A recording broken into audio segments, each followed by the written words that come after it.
Okay, so today we're talking about proving angle relationships. Yesterday we talked about proving segment relationships. Where you have the protractor postulate, which is very similar to the ruler postulate.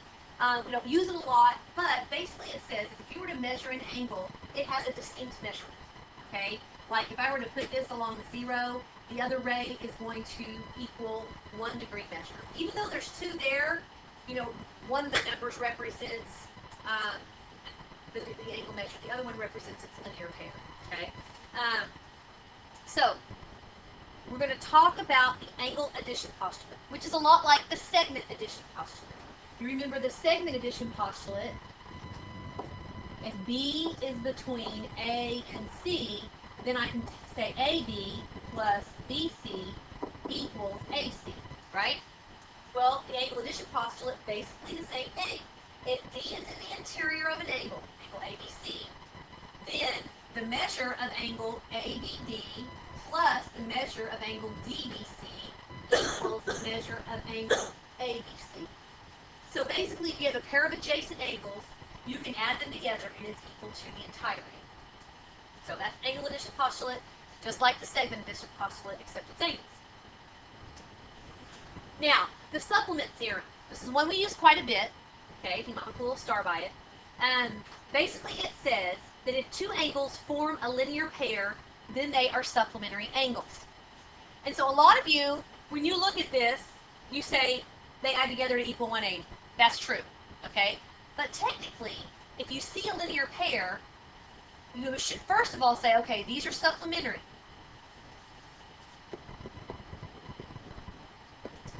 And my reason for that is the supplement theorem.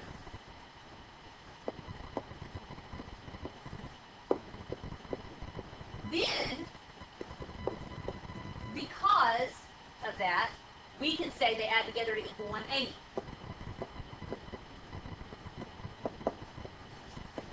And that is the definition of supplementary angles. Okay? So when you see a picture of a linear pair, immediately, your first step would be to state that they are supplementary by the supplement theorem. That's what the supplement tells us. If you have a linear pair, then they are supplementary. Then once you establish that they're supplementary, then you can say they add together to equal 180. And that's the definition of supplementary angles. The complement theorem is a lot like that. If you have a pair of adjacent angles whose non-common side forms a right angle, okay, then if you look at this, we automatically know these add together to equal 90, right? But technically, you should say angle 1 and angle 2 are complementary by the complement theorem.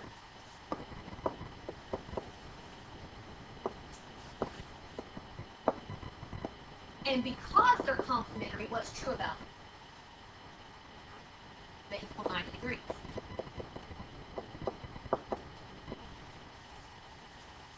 And that is by the definition of complementary angles. So you see a picture like that, then the first step that you would state would be they are complementary by the complement theorem, and then because they're complementary, you can say they add together to equal 90. All right, so here's a real math problem. If angle 1 and angle 2 form a linear pair, and angle 2 is 3x plus 32, and angle 1 is 5x plus 12, find the measure of angle 1 and the measure of angle 2. Okay, so if angle 1 and angle 2 are a linear pair, what do I know about angle 1 and angle 2? They're supplementary, right? And if they're supplementary, what's true about them?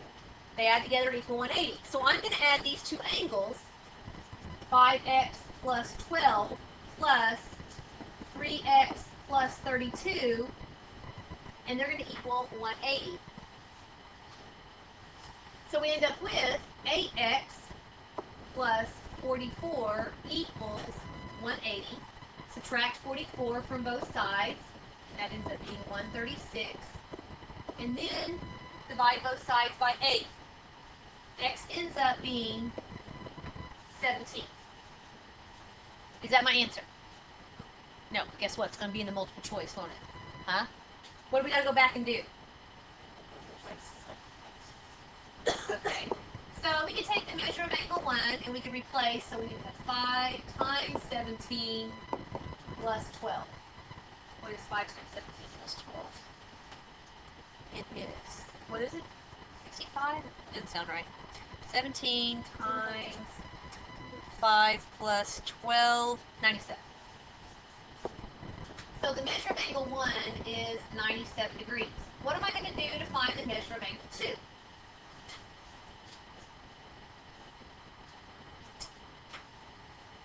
What do we know about angle 1 and angle 2? No, they're not equal the same. They're supplementary, right? Which means they add together to equal 180. So I can do 180 minus 97, which is what, 83.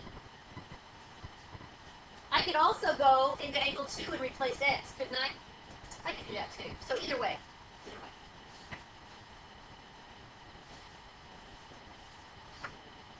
Okay. The next theorem just basically says congruence of angles is reflexive, symmetric, and transitive. We talked about that yesterday. So those properties work with the congruence of segments, the congruence of angles, the equality of segments, and the equality of angles. All right? So those are ones that you can use with all of them. Now, this next one, let's put a big star by it. Okay? It's called the congruent supplements theorem. It's different than the complement theorem, or the supplements theorem, excuse me. It's different than the supplement theorem. Because remember, the supplement theorem says if you have a linear pair, then they're supplementary. This one says that if you have angles that are supplementary to the same angle or congruent angles, then they are congruent. So, if angle 1 and angle 2 are supplementary, and angle 2 and angle 3 are supplementary, see how angle 1 and angle 3 are both supplementary to angle 2, right? Then this theorem says that if you have two angles that are supplementary to the same angle, then these two angles are congruent to each other. So let's think about it. Let's say that this right here was 150 and this was 30. Then what? Then this is going to have to be 150 also. These two angles are both supplementary to 2, right? So if they're both supplementary to the same angle, they have to be congruent to each other. And people try to use the transitive property here also, and you can't, because it's not a congruence or equality relationship. Okay? These are supplementary, those are supplementary, which means they add together to equal 180. Since they're both supplementary to the same angle, they're congruent to each other.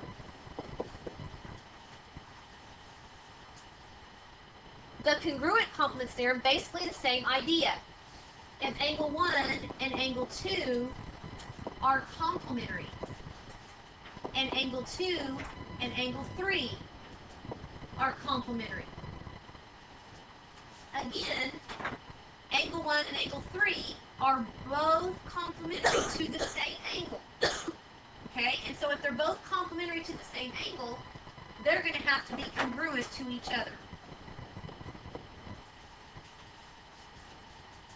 So if this was 30 and this was 60, that's complementary, right? Well then if these are complementary, if this is 60, this is going to have to be 30. So these are both complementary to 2, so they have to be equal to each other. It also works if they were both complementary to a pair of congruent angles. Like, let's say I had angle 2 is congruent to angle 4. Okay?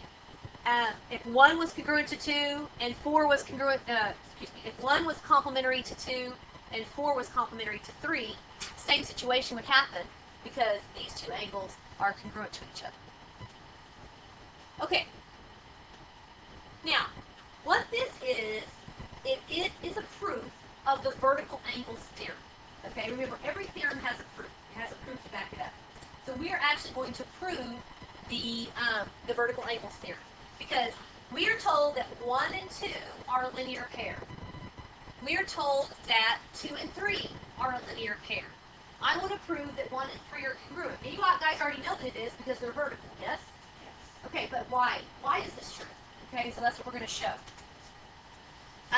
So let's go ahead and write down this first part of the given. Angle 1 and angle 2 are a linear pair.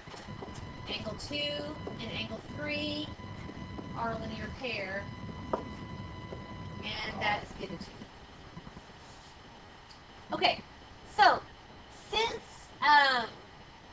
1 and 2 are a linear pair and 2 and 3 are a linear pair, what can we say about it?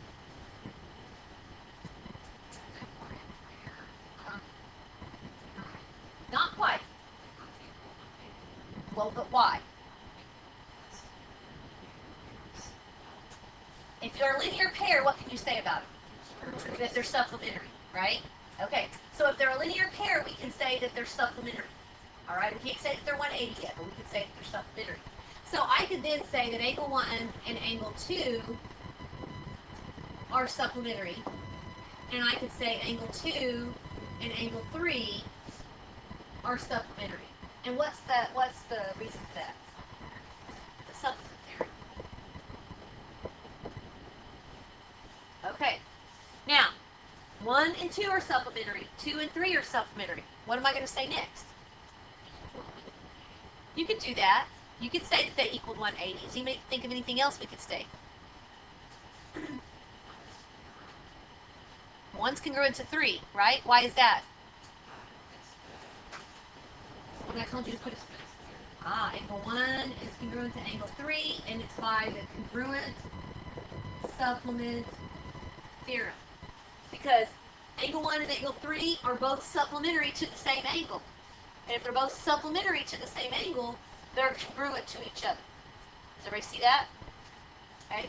We could go and we could prove it by saying that they add together to equal 180. We can do that.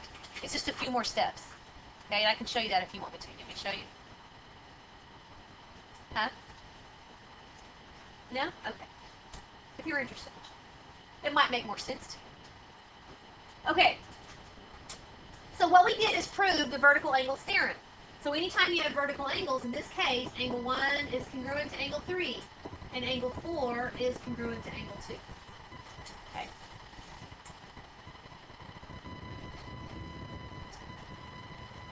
Ray DB bisects angle ABC. I want to prove that angle 2 is congruent to angle 3. All right. So when you're given information, we go to our picture and we mark it up. Okay. It says that DB bisects ABC. If DB bisects ABC, what can we get from that? AB and BC are equal. Okay. Yes. Can I say 1 and 2? Yeah. Okay. That's fine. So, and they're not equal, they're congruent. Okay. So angle 1 and angle 2 are congruent. And what's my reason for that? The definition of angle bisector, right? Okay. So that's probably all I can get from the given. Now I want to look at the picture. Now remember, I'm trying to somehow get to show that 2 and 3 are congruent. That's what I'm trying to get to. Okay? I know that 1 and 2 are congruent because of the angle bisector. Can I get anything else from the picture? 1 and 3 are congruent. Why? Because they're vertical, right? So I can say that 1 and 3 are congruent because they're vertical. Okay. So what does that tell me about 2 and 3? They're going to be congruent, right? We could do a little what step? Transitive step, couldn't we? Because if 2 is congruent to 1 and 1 is congruent to 3, then 2 is going to be congruent to 3, right? By the transitive property. Okay, so let's write down our given. DB bisects angle ADC. And that's given to. Okay? From that, we said that 2 and 1 or 1 and 2 are congruent. Now, I am going to write angle 2 is congruent to angle 1. And we said that was the definition of angle bisector. In a minute, I'm going to tell you why I chose to write it that way. Okay? Now, what do we get from our picture? The vertical angle. So that is angle 1 is congruent to angle 3, and that is by the vertical angles theorem. So then what can I do here?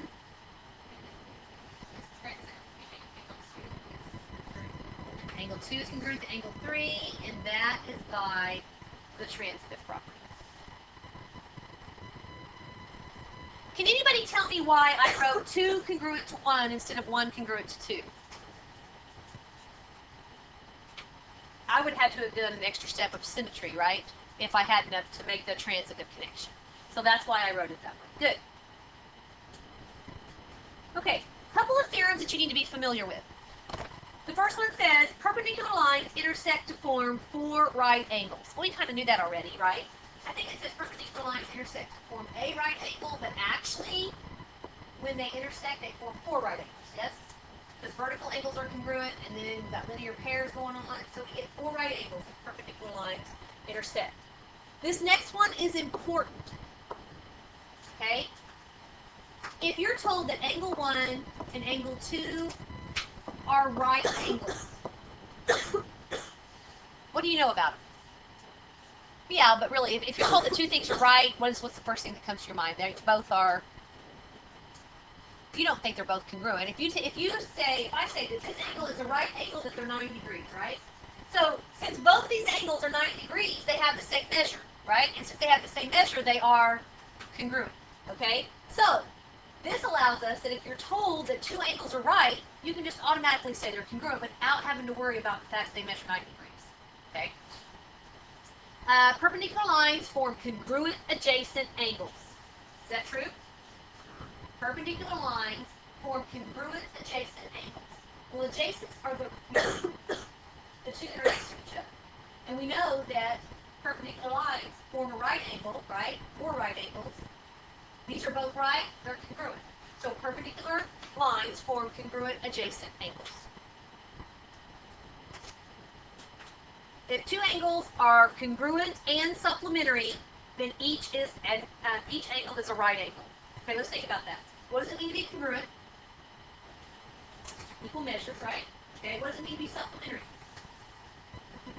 180 degrees. So that if they're congruent and supplementary, what's your only option? If they're both 90, right? And if you have angles that measure 90, they are congruent, right? Okay, so that's what that tells me. And this is kind of like that. It addresses it as a linear pair. If two congruent angles form a linear pair, then they are right angles. So, again, if they're a linear pair, right, they're supplementary. And if they're congruent and supplementary, then up here we said they were right. Yes? So it's a little bit further step than the one above. All right, any questions?